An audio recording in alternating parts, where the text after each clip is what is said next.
اروح انت هناك صح؟ حط في ورا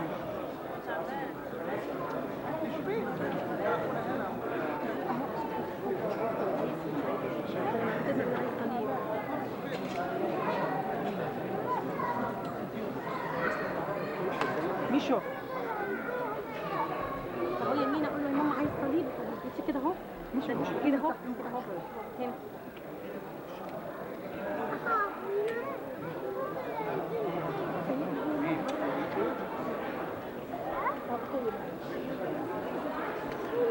يا ماما بصي كده الثانيه يا ماما يا بنت ما تفهموش دخلت وراح الست المقابلات عايزه طقس مخصوص وعايزه ما تشيليش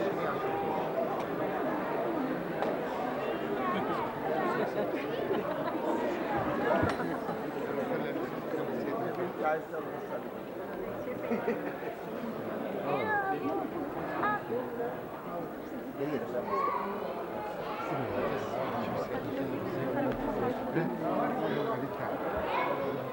خلصوا بقى يا جماعه بيسي وصلي هنا صوره جميله قوي خلاص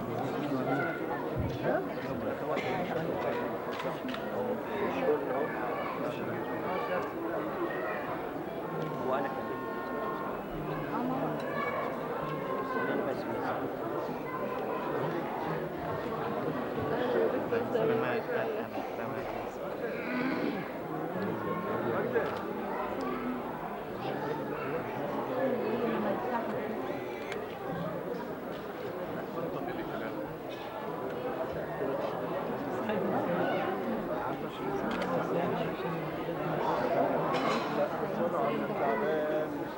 سيدنا تعبان ربنا يقويه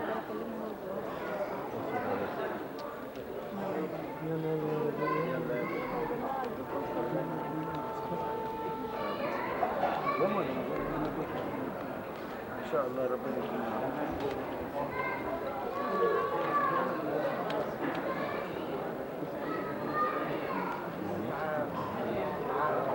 يلا يا جماعه ما تسدوش السكه كده.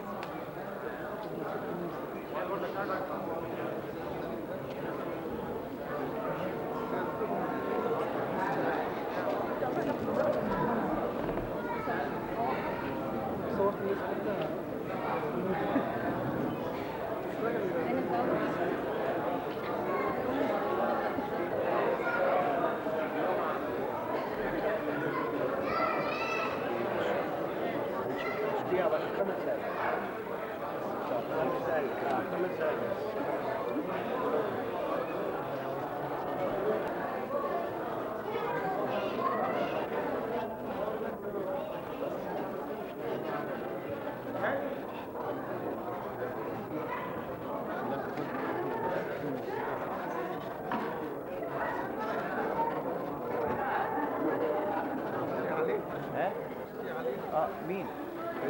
يا ريت.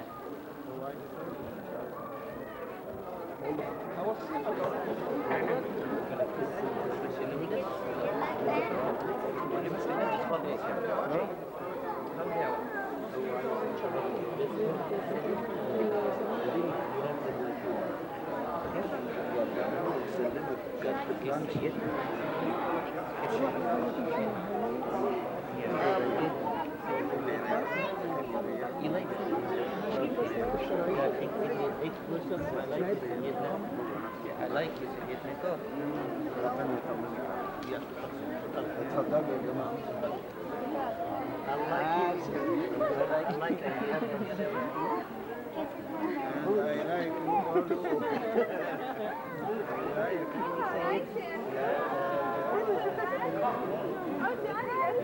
ارفع سيدنا الجديد افتكر حاجه من وانا دلوقتي شايف انا لو تسالني اسمي ايه هقول لك مش عارف. مش عارف. اسال واحد يمكن يكون يعرفه.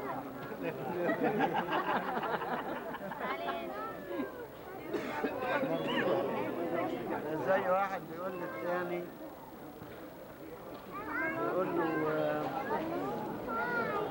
بيقول له يوم الثلاث الجاي في اجازه. قال له ليه؟ قال له الظاهر هيطلع يوم الاحد.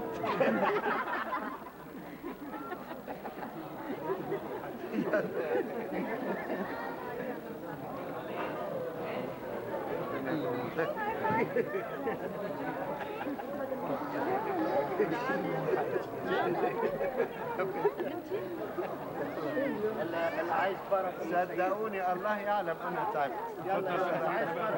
اتفضل بقى، اتفضل يا سيدي. اتفضل يا سيدي. ده اللي هيقعدوا للصبح يا سيدي.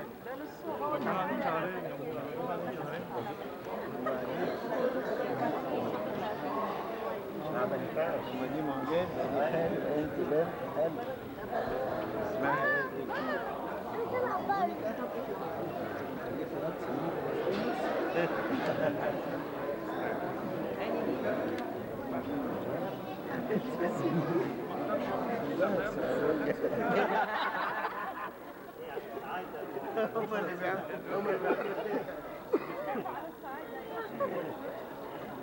اتفضل يا سيدي. يلا. اتفضل يا سيدي.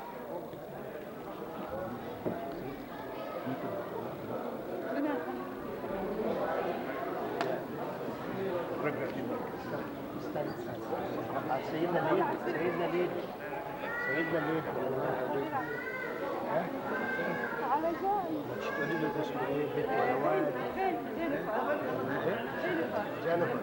الأرشيف يسموه جنبه.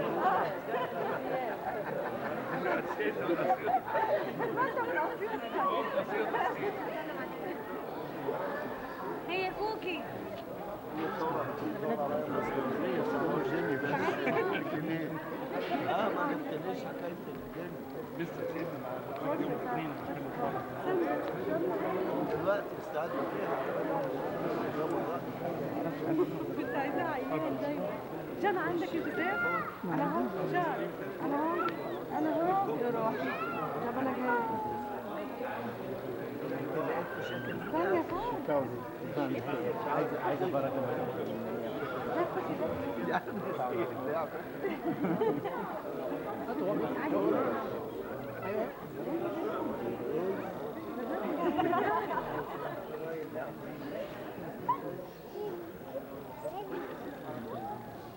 ايه ده 15 تمام انا ما قلتش اتفضل يا سيدي. ليه يا شاد يا ماما؟ طب اديها شوية. خلاص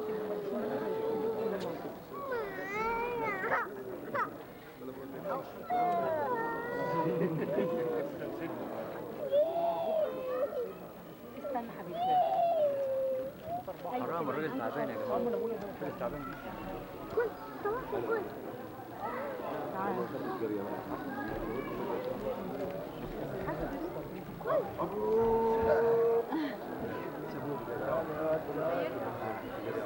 هذا الساندوتش اللي جابته لنا نديه للاخ الصغير حبيبي فيها واحده بس.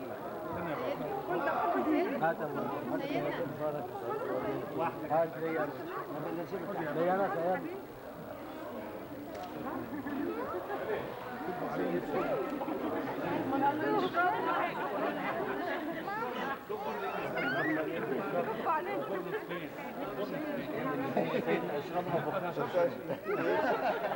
يشرب لوحده يزور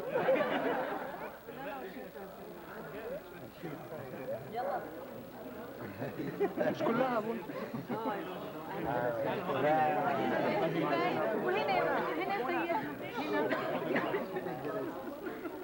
انا فين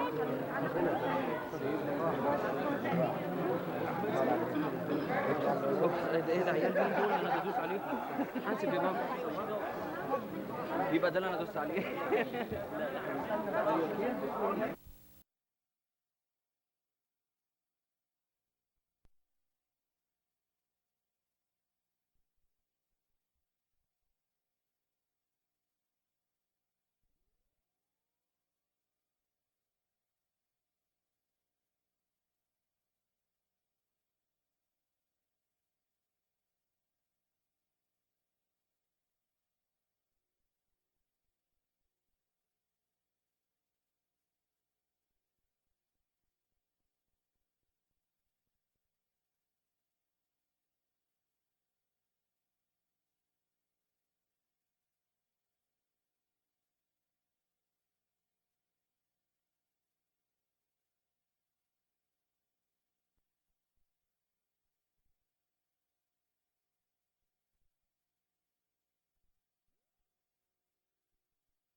اخطأت سامحوني يا ابا.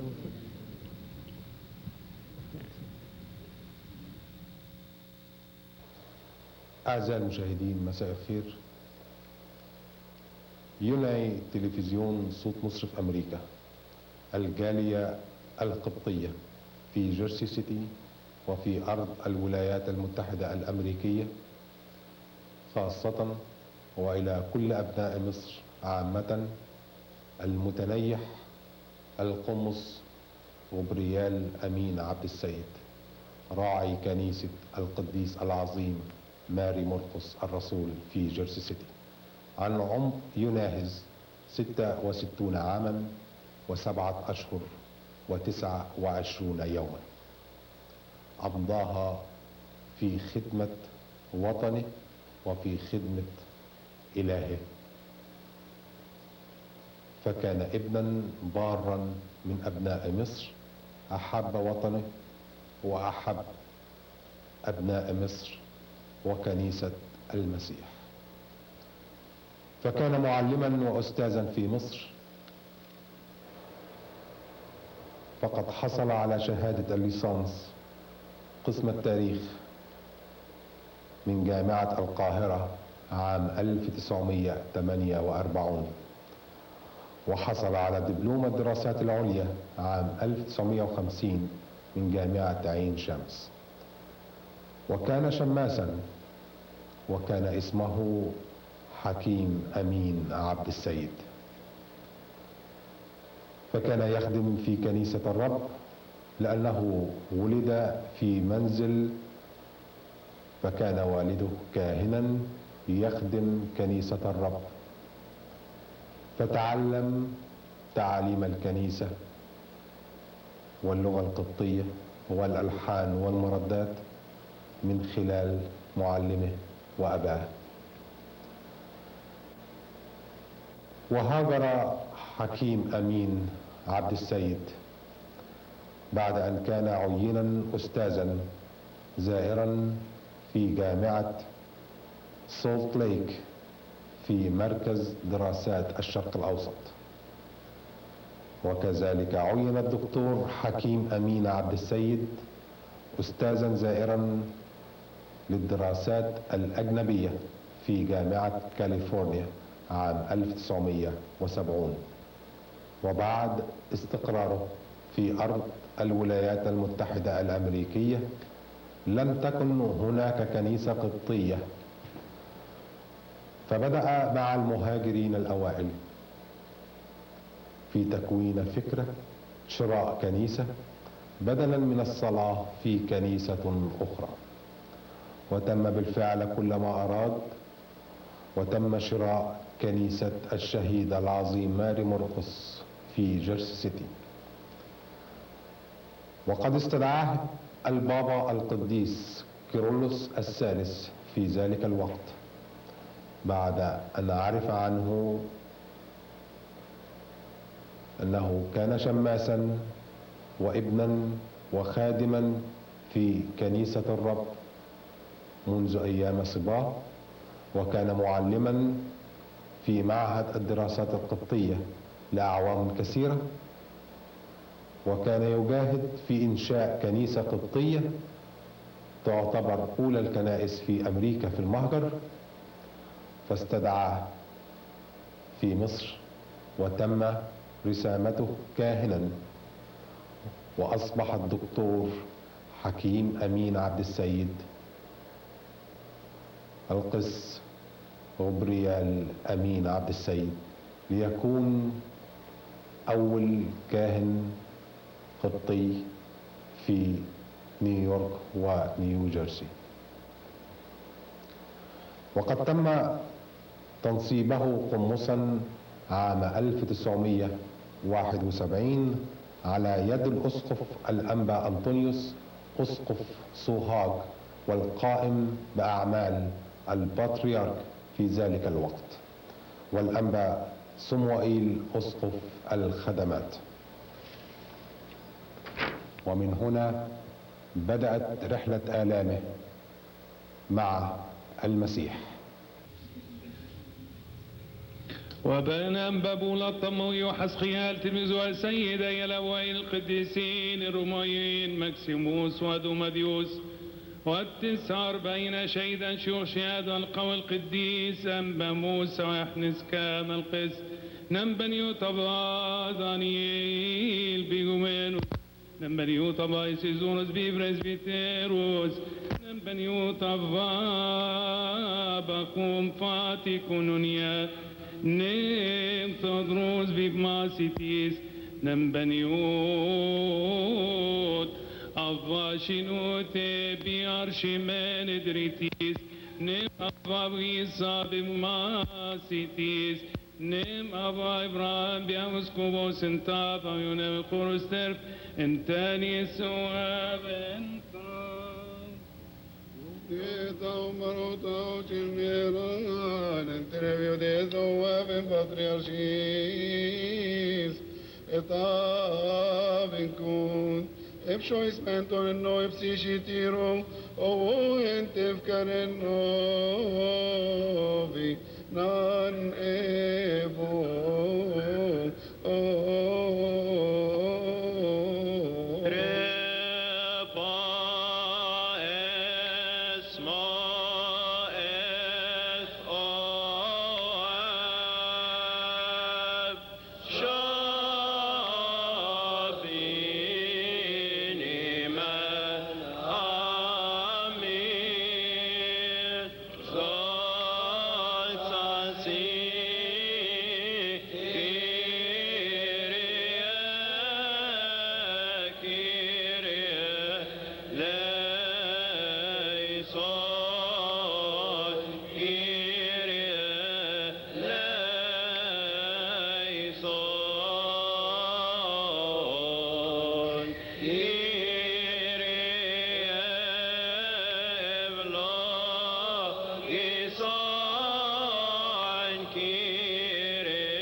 أيها الأبناء، احفظوا أنفسكم من الأصنام. لا تحبوا العالم ولا الأشياء التي في العالم، لأن العالم يزول وشهوته معه. وأما من يعمل بمشيئة الله فإنه يبقى إلى الأبد.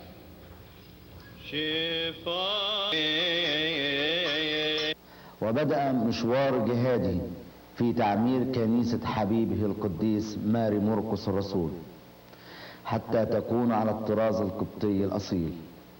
فها نحن نرى كنيسة الرب في جيرسي سيتي، وقد أفنى عمره في خدمتها والنهوض بأنشطتها، فكان يخدم الرب وأبناء الرب على أحسن موضع. And the seraphim with their 6 wings permanently worshiping thee without intermission sing. There shall be worship you, and the seraphim glorify you.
قدوس قدوس بالحقيقة أيها الرب إلهنا الذي جبلنا وخلقنا وضعنا في فردوس النايم. وعندما خالفنا وصية المواية الحية سقطنا من الحياة الأبدية ونفينا من فردوس النعيم. لم تتركنا عنك أيضا إلى الانقضاء، بل تعدتنا دائما بأنبيائك القديسين. وفي آخر الأيام ظهرت لنا نحن الجلوس في الظلمة وظلال الموت بابنك الوحيد ربنا وإلهنا مخلصنا يسوع المسيح، هذا الذي من الروح القدس ومن العذاب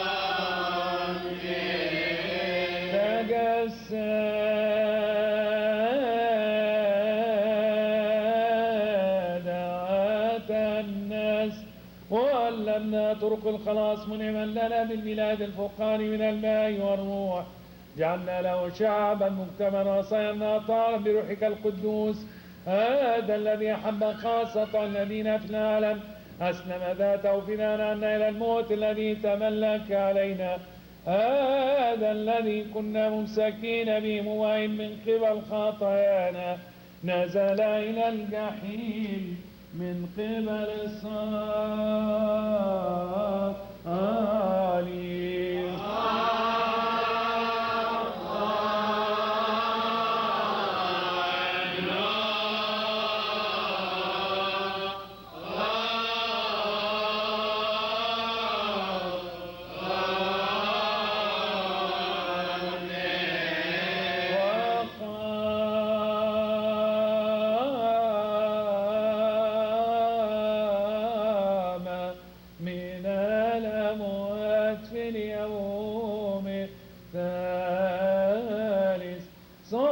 السماوات وجلس عن يمينك الأبرص يوما للمجازاة هذا الذي يظهر في اليدين المسكونة بالعدل ويعطي كل واحد وواحد كنحو أعماله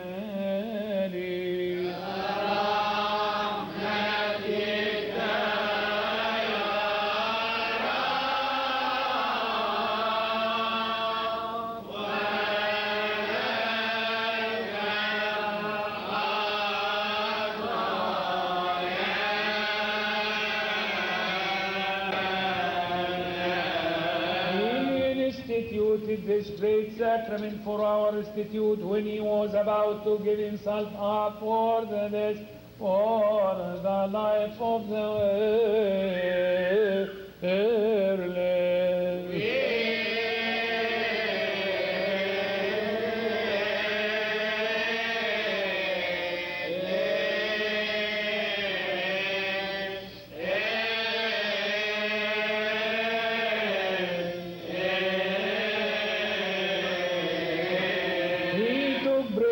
Pure, spotless hand and defiled hand, both beatific and life-giving.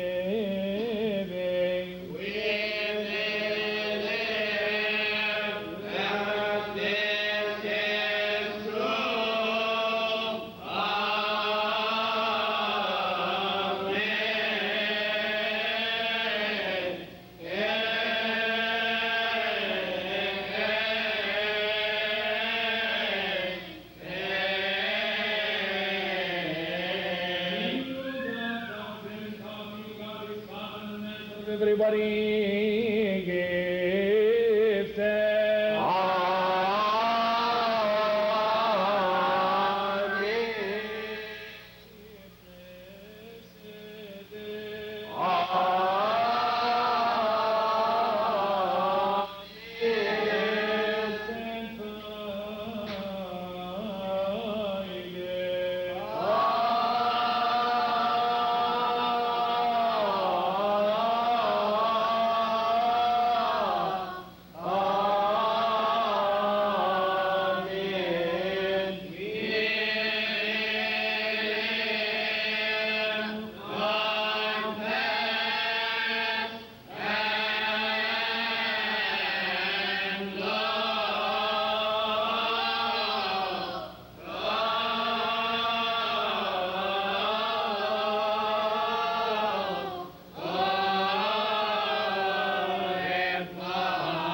كان معلما، فبعد أن أصبح أستاذا في قسم التاريخ في الجامعات المصرية وعلمانيا في التاريخ القبطي، اتحدت الموهبتان وكتبت لنا عن يد المتنيح كثيرا من المؤلفات التي ما زالت تعتبر تاريخا حتى الآن وللأجيال القادمة، ومنها مؤلف الأديرة المصرية عام 1963 وقيام وسقوط أسرة المماليك الثانية عام 67، وقد حصلت على جائزة ماري مرقس الرسول في أفريقيا عام 1968.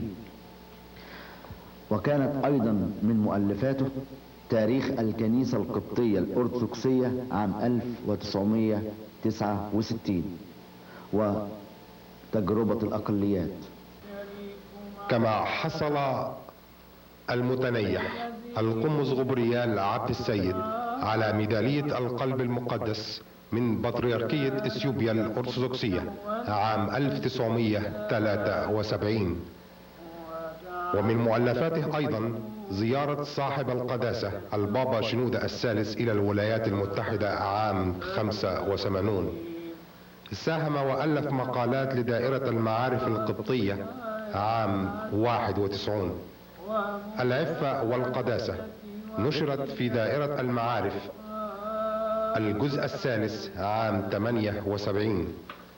الإفخارستية للكنيسة القبطية الأرثوذكسية نبذة تاريخية عن الكنيسة القبطية الأرثوذكسية عام 1989.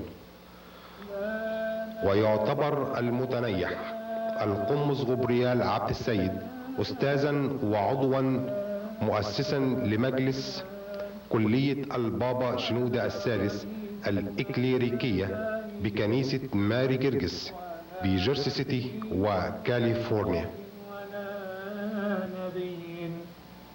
ائتمنتهم على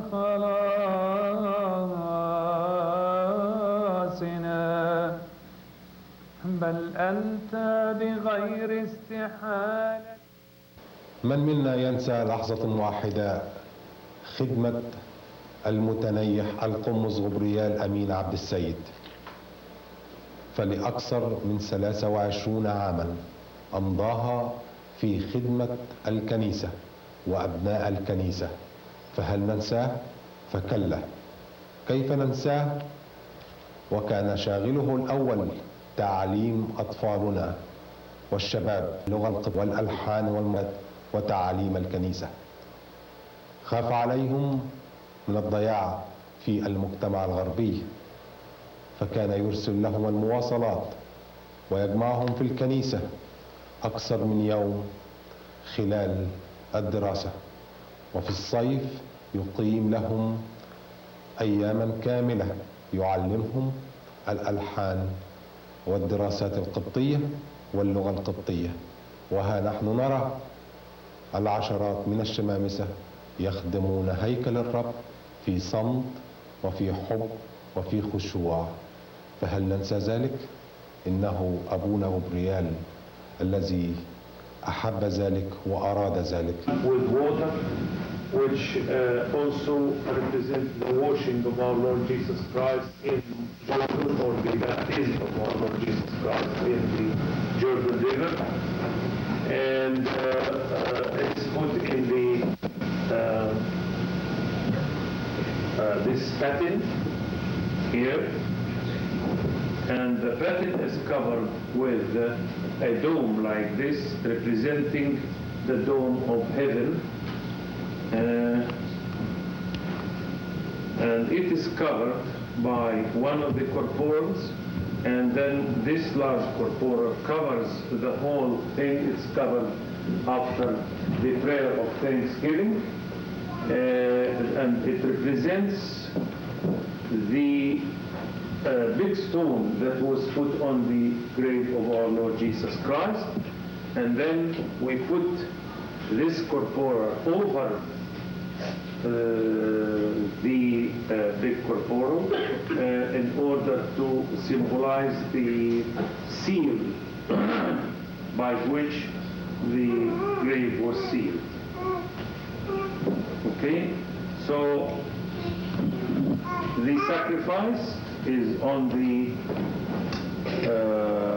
altar, and it is presented not only by the priest, but it is presented by all the people. So all of us take part in presenting this sacrifice. Any question? Any question for this first stage?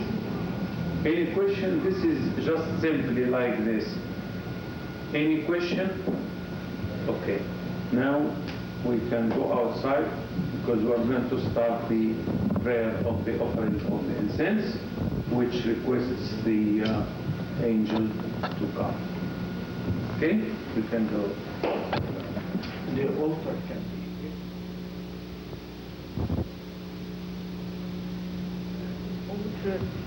here.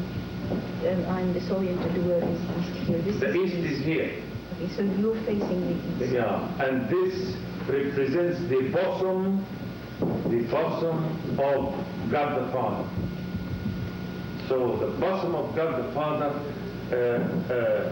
is open to all His people, and we enter into it. Okay?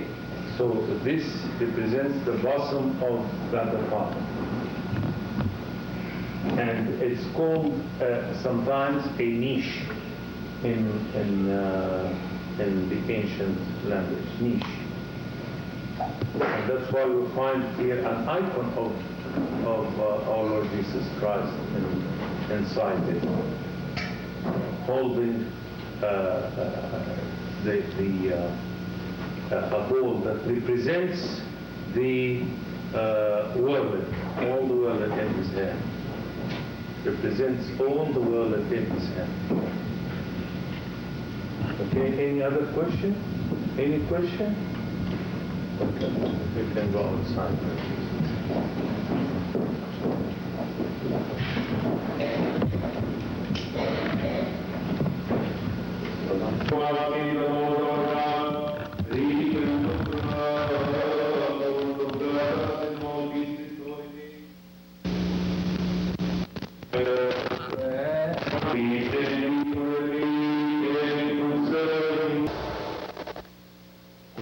يفتخر بابنه وهو يخدم هيكل الرب بعد أن أطاع وأراد كاهن الكنيسة أن يرى كل أبناء الكنيسة خدام هيكل الرب.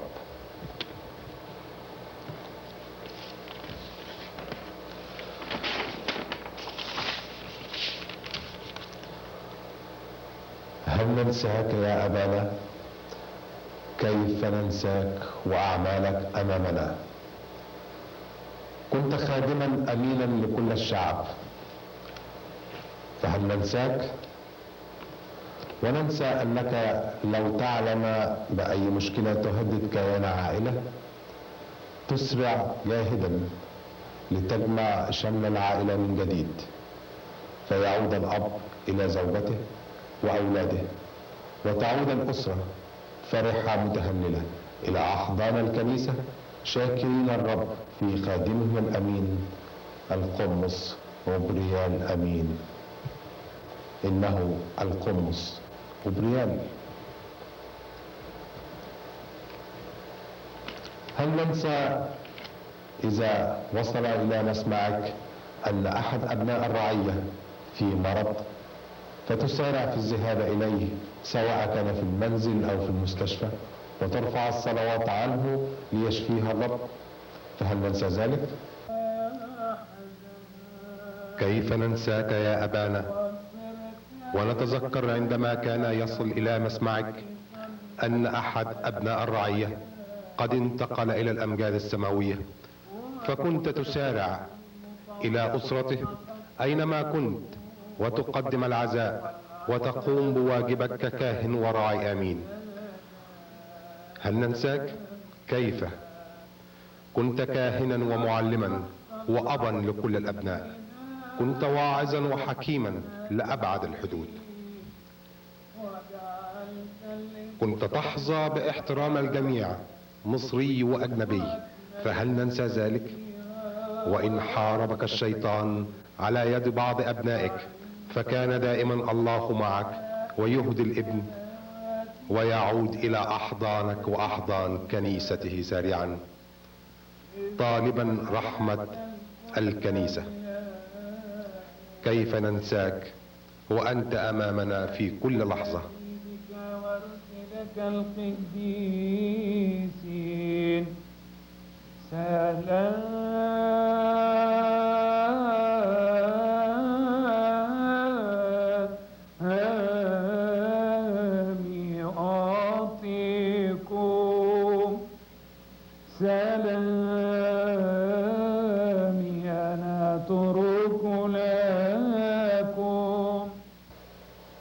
ننساك؟ كلا، كيف ننسى أيام البصخة المقدسة وأسبوع الآلام؟ فبعد أن تغسل أرجل الرعية يوم خميس العهد ونحضر البصخة المقدسة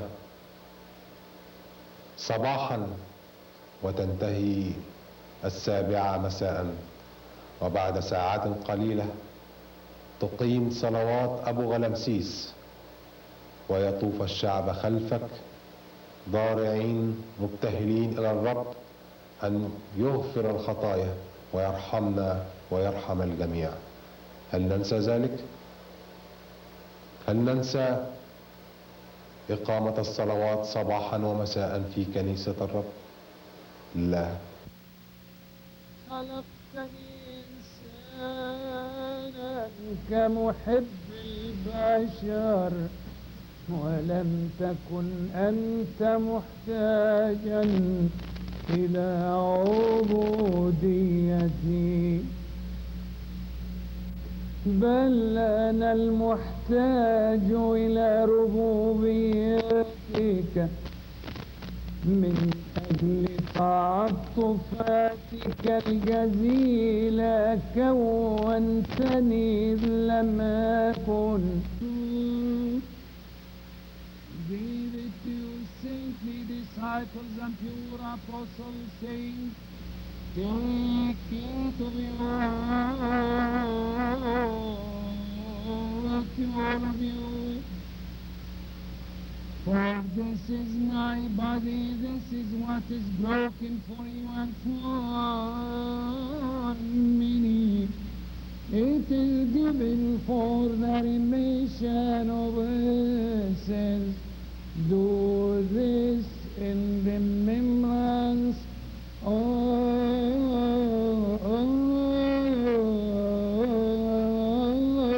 me.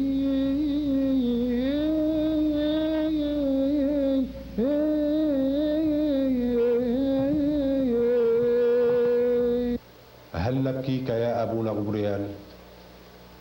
لا، فنحن فرحين متهللين لأنك تخدم الآن في الكنيسة السمائية التي ليس بها ألم أو مرض أو تنهد أو دموع، إنها كنيسة المسيح السمائية. نحن واثقون أنك في أحضان القديسين، أحضان أبينا إبراهيم وإسحاق ويعقوب، فنحن لن نبكيك، فنحن فرحين أنك في الفردوس. هذه هي كلماتك التي كنت تعزينا بها. كلمته تدل على بره وقداسته، لأنه لو كان مدانا واستحق الموت ما كان ممكنا أن يقوم وأن يتمتع بأمجاد القيامة. وما دامت القيامة دليلا على بره، إذن فهي في نفس الوقت دليل على ظلم الذين حكموا عليه وأدانوه وسلموه للموت وصلبوه. وهذا ما كان يخاف منه رؤساء اليهود بقولهم للرسل: تريدون أن تجلبوا علينا دم هذا الإنسان.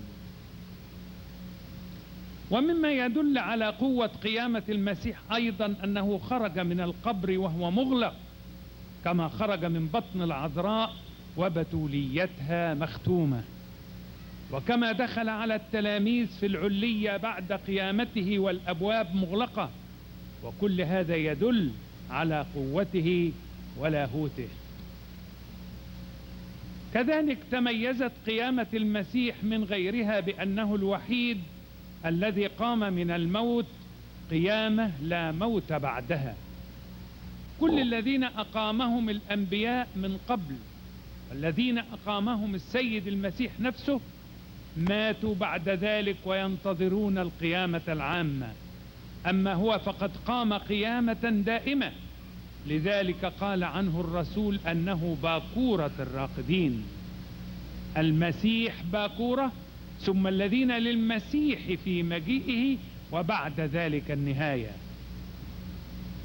ومن عظمة قيامته أنه قام بجسد ممجد صعد به إلى السماء وجلس عن يمين الآب.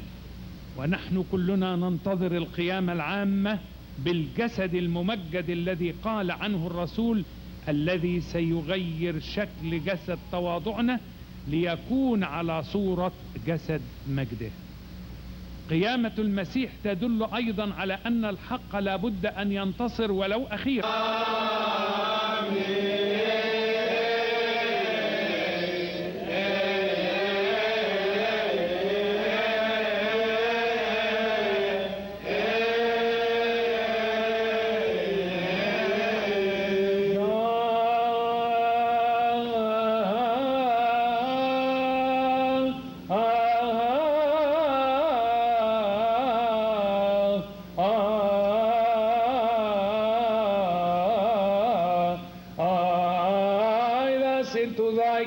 That through and with this also thy great and holy name will be glorified, blessed and exalted in all things, glorious and blessed with Jesus Christ, thy beloved Son, and the Holy Spirit.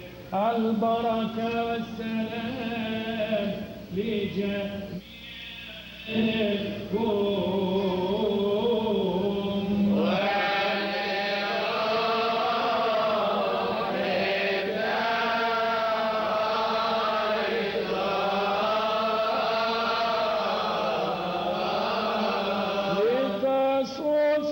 Thanks to God, the Almighty Father of our Lord and Savior Jesus Christ, for He has rendered us worthy to stand in this holy place, raise our hands and serve His holy name. We pray Him to let us be worthy to share and exalt His divine and immortal sacrament.